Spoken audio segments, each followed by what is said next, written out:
আপনারা দেখেছেন কিভাবে নির্বাচনের আগে বিভিন্ন দাবিতে প্রত্যেক দিন জাতীয় দাবি কমিটি একটা হয়ে গিয়েছিল। তারা বিভিন্ন দিন ঢাকার বিভিন্ন পথে প্রান্তরে বিভিন্ন দাবিতে আপনারা দেখেছেন আমাদের এই যে যারা অন্তর্বর্তীকালীন সরকারের উপদেষ্টারা ছিলেন তাদেরকে কিভাবে ব্যস্ত রেখেছেন। এবং আপনারা এটাও জানেন যে সাংবাদিকদের মধ্য থেকে না, যারা মিডিয়াগুলোকে যারা পরিচালনা করেন তারা মূলত কাজটি করতে দেয়নি।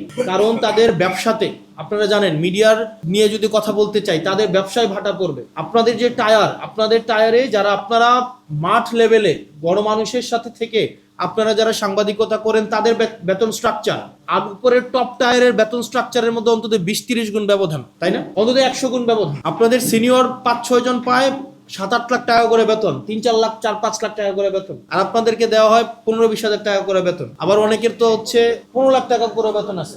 আমরা সমাধান চাইলাম, আপনাদের পক্ষে কথা বললাম, আপনার মালিককে আবার আমাদের আপনাদের পক্ষে কথা বলার কারণে আমাদের বিপক্ষে আবার লিখতে আপনাদের বাধ্য করলো। তাহলে ঘটনাটা কেমন হয়? আমরা আপনাদের পক্ষে কথা বলার কারণে আপনাদের মালিকরা আপনাদেরকে বাধ্য করে আপনারা যেন আমাদের বিপক্ষে থাকেন। ঠিক একইভাবে অন্তর্বর্তীকালীন সরকারের যারা উপদেষ্টারা ছিল ওনারা কিন্তু অনেকগুলো কমিশন করেছিল, মানুষের সামনে অন্তত এই যে রূঢ় বাস্তবতাটা প্রকাশ করতে পেরেছিল।